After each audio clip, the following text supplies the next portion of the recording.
Leader,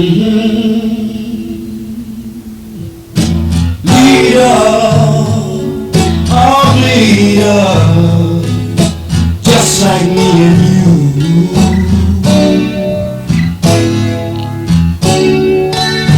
Leaders are like the wind, they're just passing through. Leaders come and go. History about it. First of all, I'd like to give you greeting, brother Imam Al-Amin. Assalamu alaikum. Wa alaikum assalam, brother. I noticed you were the one that gave the khutbah here for the Eid celebration today. Here, the Unity Eid, you gave the khutbah. Yes, I gave the khutbah for the Friday prayer, the Jummah khutbah. Okay. Yes. So just introduce yourself and talk a little bit. Yes, I'm Imam Abu Qadir Al-Amin. I'm an imam from the San Francisco Muslim Community Center. Yeah, so I've been a part of the community here since the late 60s, but more directly since 1978 here in the Oakland, San Francisco area. So I have the distinction and privilege of having been given my ijazah, authorization to teach the religion of Islam by our esteemed Imam W.D. Muhammad in 1980. So that's on my resume. I'm fortunate to have studied with Imam W.D. Muhammad. Thank Allah for his tutelage and his years and years of service in educating people all over the country to help prepare our leadership for the future. And so I'm a part of that line and trying to do more to encourage our young people to accept responsibility for leading the work of developing Muslim community life here in America. And I'm happy to be working with my brothers, Imam Wali, Imam Asmar and Bashir, and other imams in the area. We have a collective responsibility that we're working in our places, but we're collectively working together, inshallah, toward the same aim. So you're the imam in San Francisco, right? Yes, I'm the imam at the San Francisco Muslim Community Center, located at 4760 Mission Street in Excelsior District, near City College. So how long have you been the imam in San Francisco? I've been serving as the imam in San Francisco since 1984. Prior to that, I served as imam here in Oakland at Masjid, what was called Masjid Muhammad at that time, later called Masjid Warathin. And then I served as imam over in San Rafael and Marin City, and currently doing some work with the Dawah team in Vallejo. So now, how did you get your position as an imam in Oakland? Imam W.D. Muhammad appointed me as imam in 1980. That was right after when? That was, he served as our imam for about a year. He had been visiting the area 2 or 3 times a year prior to that, when Imam Mustafa Hassan was our imam. Prior to that, Imam Muhammad Abdullah was our imam. Talk about in Oakland. In Oakland. And prior to that, Imam John Fakir. So under Imam John Fakir's leadership, the property was purchased at 47th and Bond Street. And then after Imam Fakir, Imam Bashir Salam, Usman Mekki, Benjamin Nuruddin, they all assisted Imam Muhammad Abdullah and John Fakir. And then after that, Imam Muhammad Abdullah's health was failing, and we needed a younger imam, and Andrew Mustafa Hassan came up here from Los Angeles by appointment and served as our imam until he had some complications in his ratification, and Imam W.D. Muhammad came to the area, I believe, 1979, late 1979, early 1980, and became our imam at the masjid in Oakland. He left and then he assigned. And when he left, he assigned me as the imam at Masjid Muhammad. Great. So how just want to, the brothers here all pioneer. Oh, matter of fact, I want to ask you, did you do any chaplain work in the prisons also? I served as the chaplain at FCI in Pleasanton for about 8 or 9 months, 1984. So I served there for about a year, and then the community in San Francisco was looking for an imam because Imam Al-Amin Abdullah had some bronchial problems, and I went over there at their request to become the imam, and been serving there ever since. I've been trying to get relieved. When I went to prison, I made a very serious mistake in my life, and I really acknowledged that I needed to change some things about myself. Some of my thinking, some of my behavior that led me to be incarcerated in the first place. So when I became a Muslim, I began to incorporate the message of Islam to address my character deficiencies. So I began to work on changing those things about myself that led me to be in trouble in the first place. So, it was a lot of good counsel in there when I was there too. From people who were older than me, that had more life experience than me, that offered me some guidance and some insights on some things that I could do once I did get out. And they encouraged me to get out and be a part of the Muslim community, to make a commitment to be a part of the masjid community, the Ummah of Islam. So at that time we had chaplains coming into the prison. Imam John Fakir was coming in, Earl Shaw, Imam Bashir Salam was coming in. So I met these men, and they encouraged me to come out and be a part of the community. So I did that, and they supported me when I came home. Of course, I wanted to be there anyway, so it wasn't like they had to look for me to go fish me into the masjid. I wanted to be in the masjid, and I really wanted to change my life, and I saw Islam as giving me a new lease on life, where I could do a remake. I could remake myself in the image of Islam, with the words of Islam, the principles of Islam, the disciplines of Islam, and it made me a new person. And then for years, I worked going into the prisons, offering guidance and instruction to prisoners about what kind of things they needed to do to have a successful re-entry back into the community. So I'm a cognitive restructuring behavior modification therapist, unlicensed, but also a licensed therapist, drug and alcohol counselor. So 80% of the people who go to jail and prison in the United States are there as a result of underlying drug and alcohol problems. They may be in there for robbery, but the thing that caused them to rob was a drug addiction. Or they may be in there for battery or assault, but the underlying problem was they did this while they were under the influence of alcohol or drugs.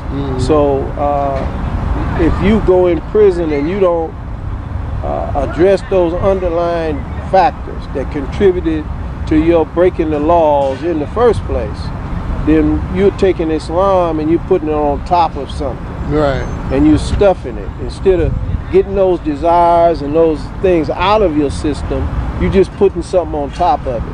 And then they have a kind of change they call pendulum change. Pendulum change is when you, in this situation, you're in court, you're in jail, you're in front of the parole board, you're in the visiting room with your wife. Oh, baby, when I get out, I'm not going to do that again. That's pendulum change. Yeah. Or you're in front of the parole board. If you give me a chance, I'm going to be a good citizen. But then when you get out and the pendulum swing over here and you're outside again, now you got to deal with the influences. Right. Your old friends, your old associates, those things they call triggers. You see the guy, the drug dealer, you see the drug transaction going on, you see the friend you used to have that say, hey, I got the sack, I'm gonna put you back on. All of those things come into play. And so the change was sincere when you were in this situation, but now you're over here, the pendulum swing is another thing. So the real change has to be a significant emotional event in your life. That's where lasting change comes from. Sometimes that lasting change may be oh, I lost a job and I lost my wife as a result of losing that job and it destroyed my family.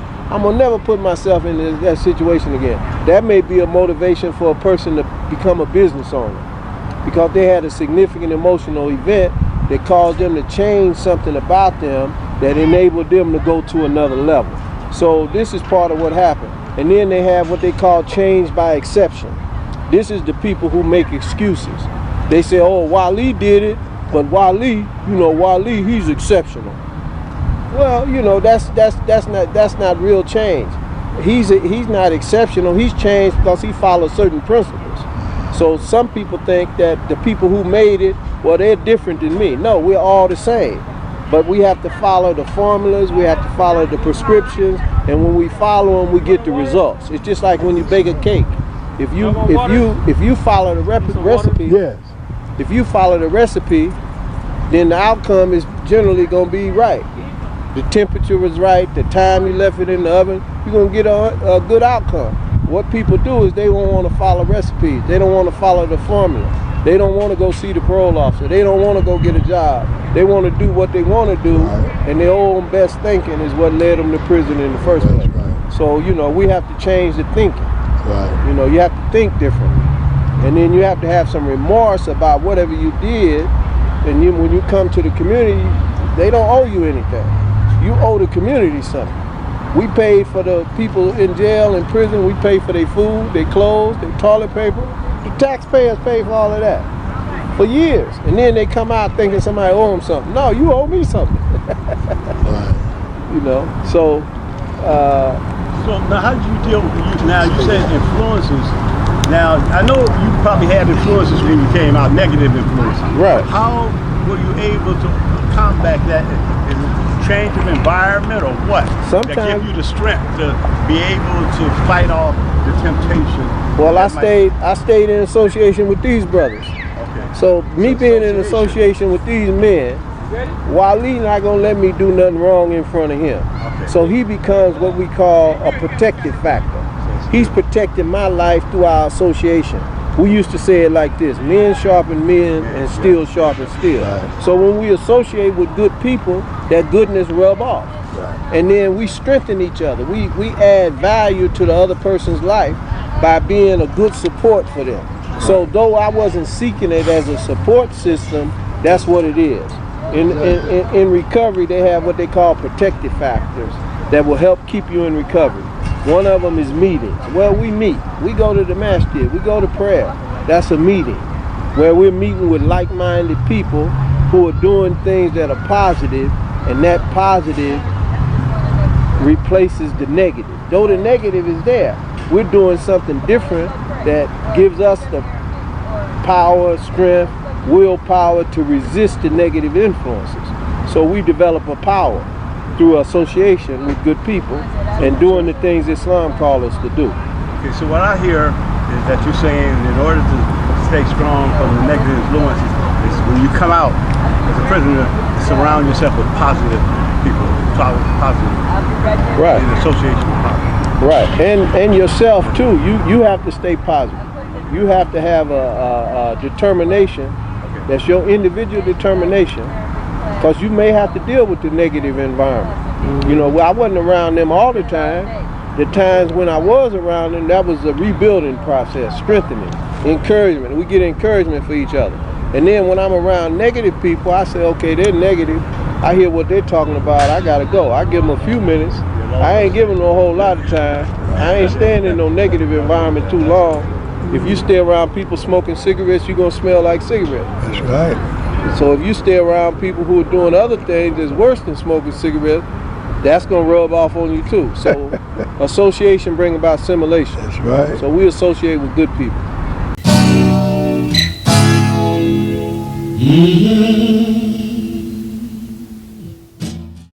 Next up is Imam Abu Qadir Al-Amin, who received his first appointment as resident imam in 1981 by the esteemed leader of the Muslim Americans, Imam W.D. Muhammad. Imam Al-Amin has served as the Muslim chaplain at the federal prison FCI in Dublin.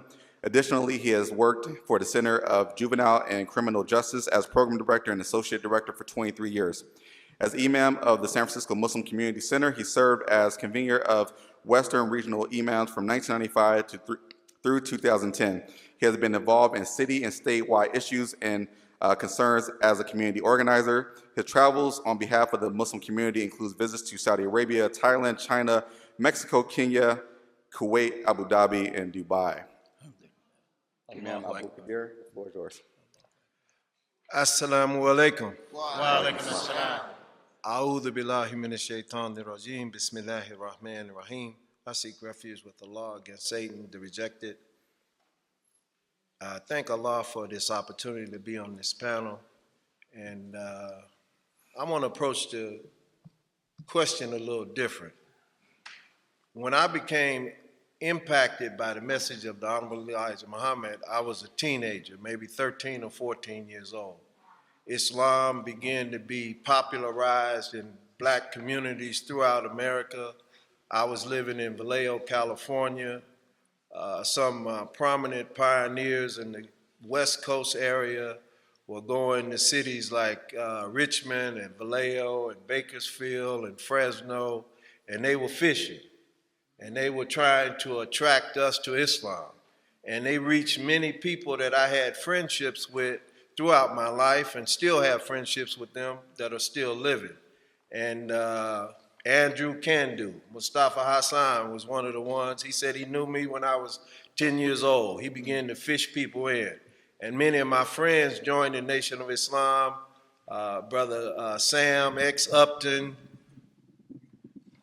Brother Leo Austin, Sister Hazel, Sister Nyotha, Brother Evangeline, Brother Stafford, Brother Leroy, Brother George. I can go on and on. Sister Deborah, Sister Janice, and all of them, we grew up together. We lived in the same neighborhood. We learned with each other. We played with each other. We did all of those things, and they influenced us. I remember one of my friends stopped me coming out of the store. I was eating a pecan pie, and he said, "Brother, that's going to take years off your life." I said, "Man, what? Years off my life? Man, go buy your own pie." I thought he was trying to get a piece of my pie. But he started introducing ideas to me. My mother had always raised me to be a God-fearing person. I wasn't raised in the church. She always raised me to pray to God and ask God for answers when I had trouble in my life. So I remember at 14 years old, the first time I called on Allah, I asked Allah to help me. And I didn't understand Allah. I just knew Allah was God, the creator. I knew that much. So I called on God and I said, "Oh God, don't let me die." I had taken some Red Devils. Y'all know where I'm talking about, right? Secondals, we were getting high. And I called on Allah and I said, "Oh Allah, don't let me die." And then I began to be more attracted to Islam through individuals like Muhammad Ali and many others and the people in my neighborhood.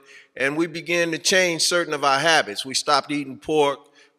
All of us wanted to be Muslims because we thought it spoke to something inside of us. And we would all say, "I knew it was something else. I knew." So it was as though the Honorable Elijah Muhammad and the message and the people he empowered were speaking to something in us that was internal. And then at about 17 years old, I began to call myself a Muslim. But I hadn't learned how to be a Muslim. I hadn't been taught to be a Muslim. I just identified with being a Muslim. And as young people do, I was experimenting, getting high and smoking weed and doing that kind of stuff. Pretty soon, my partners didn't want to get high with me because I was always talking about serious stuff. "Hey, man, you're messing my high up with all this serious stuff." And I remember taking my letter out at Muhammad's Temple, number 26 in San Francisco. Minister Majid taught about we needed a hospital. And at that time, I had been messing with drugs to the point that it was affecting my life. And so I took my letter out. I think it was Easter Sunday, 1969. That evening, I went home and I gave a quarter ounce of drugs away. I took it back in the morning, but I was sincere. Later on, I continued. I wanted to be a Muslim, but I was caught up in bad behavior. I'm trying to be quick. I was caught up in this bad behavior, and as a result of that, I ended up in jail on my way to prison for a murder. And this particular situation, this is 1969, I'm in the Solano County Jail, and Muhammad Speaks was a popular newspaper. A newspaper came into the county jail, Muhammad Speaks. This was unusual. Imam Hassan talked about phenomena and strange things happening. This newspaper did not have the Honorable Elijah Muhammad centerfold in it. It had a verse from the Holy Quran in the centerfold, just one verse. And that verse said, "Woe is me, would that I had taken away with the messenger." And that hit me like, whoa. If I had only followed Honorable Elijah Muhammad, I wouldn't be in this mess. And I determined then that wherever I went, I was going to be a Muslim and a good Muslim. And I was going to learn how to be a Muslim. So fast forwarding, May the 4th, 1970, I was sentenced to die in the gas chamber at San Quentin. Got to San Quentin, it was 3 Muslims there. I wrote my letter to the Honorable Elijah Muhammad, got my letter back. He sent me the subh prayer, the morning prayer. Surely I've turned myself being upright to him who originated the heavens and the earth. Surely my prayers, my sacrifice, my life, my death, all for Allah, no associates is he, and I am commanded to be of the Muslims. And he sent Al-Fatiha, he sent the student enrollment, and I think in that letter, the letter was sent to me by Sister Valora Najib, who used to be the Honorable Elijah Muhammad's one of his secretaries. And I started to learn Islam there. And I was in a peculiar situation. So from 1970 to 1972, I was in an incubator. All we could do was read. So we would order books from Books and Things. We would order books from specialty promotions in Chicago. And I had my family sending me Islamic books from wherever my family was. My family in Delaware, my family in Illinois, my family in Los Angeles, my family in Vallejo. They say, what you need? Send me this book.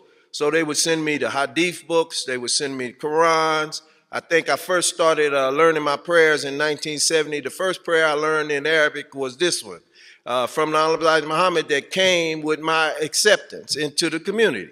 Inni wajadtu wajhi lilladhi fatara samawati wa arda wa hanifan musliman wa ma ana min al-mushrikeen inni salati wa nusuki wa mahma wa mimati lillahi rabbil alamin.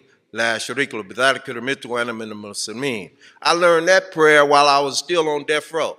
And Brother Paul 6X, who was one of the brothers out of the Temple number 8 in San Diego, he was on death row. He knew a little bit more, so he was kind of educating me about some things, but I didn't trust him because he said he followed Honorable Elijah Muhammad before he came to prison. And I was convinced if you would have followed Honorable Elijah Muhammad, you wouldn't have went to prison.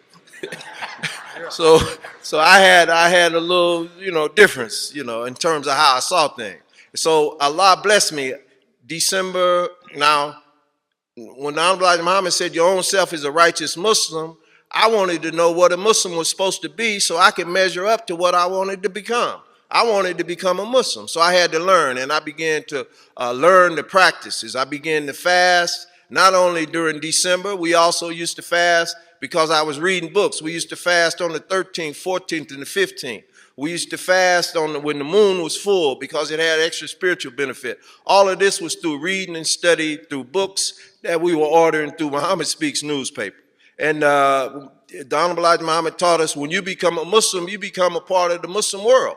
But he was an individual who gave us our own identity. One of the most powerful concepts that was therapeutic for me was accept your own and be yourself.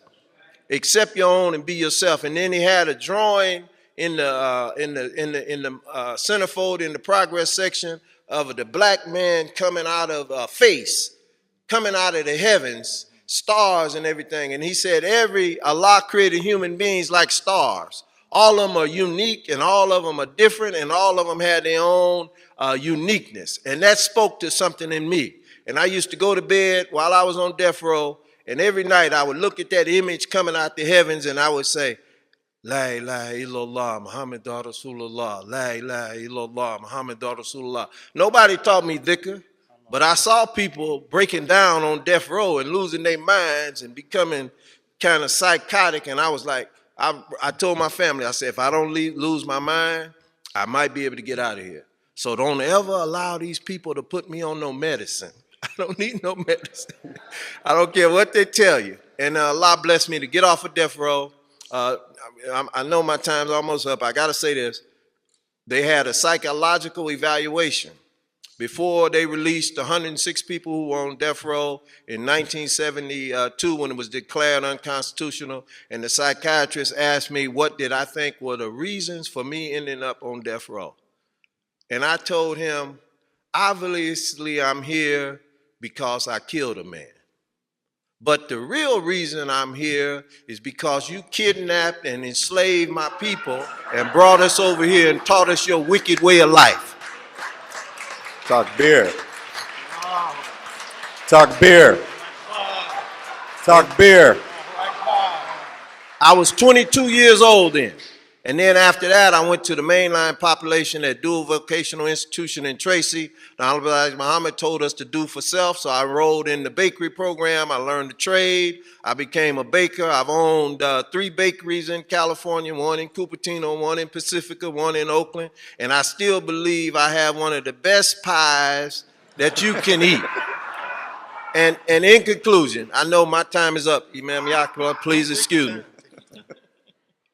After Imam W.D. Muhammad became the leader in 1975, the first time I went to the parole board to be considered for release was, I believe it was 1974. And in order to be cleared to be eligible for parole, you had to have a psych clearance. So they told me I had to participate in group therapy with the psychiatrist. So that was the classification committee told me that I had to do that before I go to the parole board. And I went to one group therapy session. I stayed in there for about 2 minutes. I told the psychiatrist, come here. I got up, went outside, stood outside the door, and I told him, this is not for me. I said, these people are disrespectful. They're cussing at each other. They're talking to people's mamas, and I'm not going to participate in this. So they sent me back to the classification committee, and they said, well, you have to do therapy. I said, I get therapy every week. The centerfold of the Muhammad Speaks newspaper. And they gave me a psych clearance.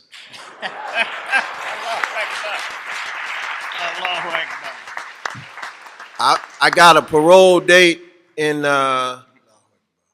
they gave me a parole date in 1976.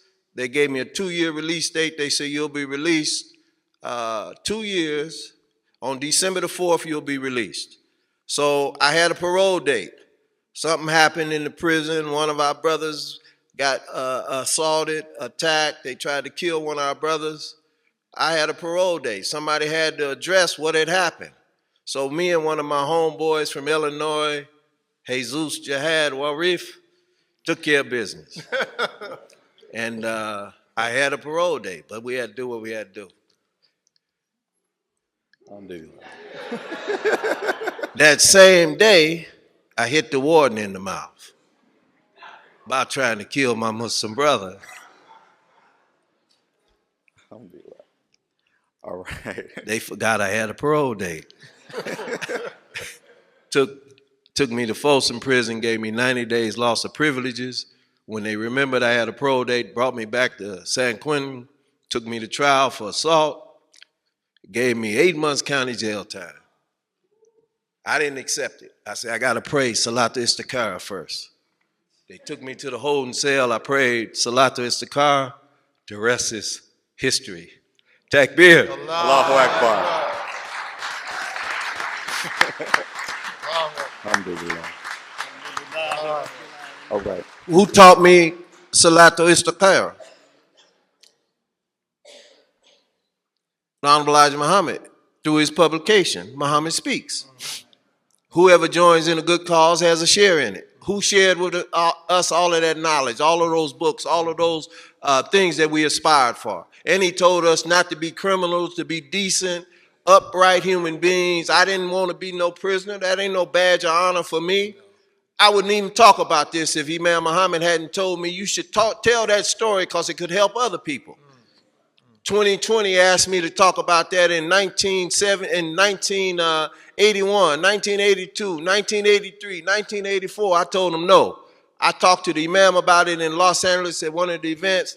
The Imam said, that's good that you don't want to make that a badge of honor for yourself or injure the family of the person that you went to prison for killing. He said, but think about the people you could help. He said, share it with that in mind. I said, well, you know, the media sometimes they'll take a story and brutalize it. I don't trust the media. And the Imam said, just say what you want to say and then trust in Allah. And it worked. Also, I need to say this. My wife is standing right there. When I came out of prison, I had that little $200 check. They call it gate money. I didn't have no ID. My beard was long, longer than his. My hair was black. I went in the bank, cashed that check, no ID. I see this little cute African-American sister with a little short natural. And I said, oh, Allah, I hope you had let me go to that window. She probably can understand.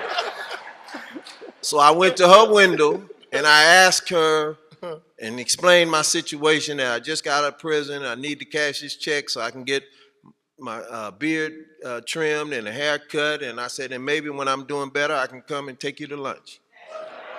And she got the check approved. I came back maybe a month later, making about 4 times more money than she was making. just telling the truth. Yeah. And I took her to lunch and couldn't afford but one lunch, hers. So I watched her eat and I sipped tea. And now here we are 38 years later, 39 years later.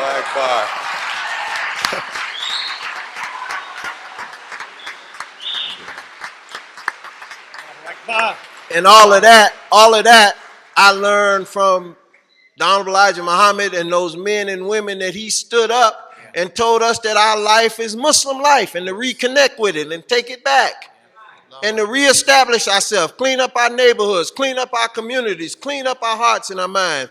And wise thing I hear from my wife all the time, this is how the Imam told me to give khutbahs. He said, always have a point in mind, and when you made your point, do what my wife just told me. I sound like I'm busy with that. Welcome to the Imam and the Pastor. I preached in the Haight-Ashbury, preached on Hippie Hill, passed out literature. We started Christian houses all over the place. At about 17 years old, I began to claim the religion of Islam. Later on in life, I was sentenced to die in the gas chamber, and I began to share my newfound faith. Gospel is this, the law, which shows us we are unholy, plus grace, which means God's gift. If we believe in the day of judgment, that one day God is going to judge us, and he's going to judge us based on our deeds and our action, and he's also going to judge us based on what we claim to believe. With the judgment also is the doctrine of resurrection. Yes. Yeah. When we believe in resurrection as well. Prior to the revelation being given to him, and Muhammad, peace be upon him, never worshiped idols. Back in fellowship with the Creator, Christians would call that the ultimate goal. Now we hear about the Islamic laws that are sensationalized, that some things have been overly politicized. That Jesus boiled them down to love the Lord your God with all your heart, soul, mind, and strength, your neighbor as yourself. I can't say it to a person who says he's a Muslim, you are not a Muslim. God calls them by the power of the Holy Spirit to Christ, and then they are converted. Yeah. Source of authority, number one is Jesus Christ himself. The second is the Bible.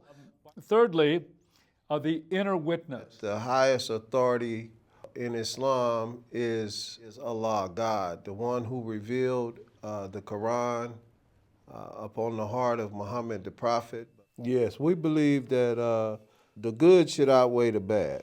Remember, Jesus said, I am the way, the truth, and the life. I am Alpha and Omega, the beginning and the end, the first and the last. Jesus' birth was a miraculous birth. We also, as Muslims, we believe that Jesus he's the Messiah and that he is the son of Mary. We don't believe that any human being is fit to be worshiped as a God.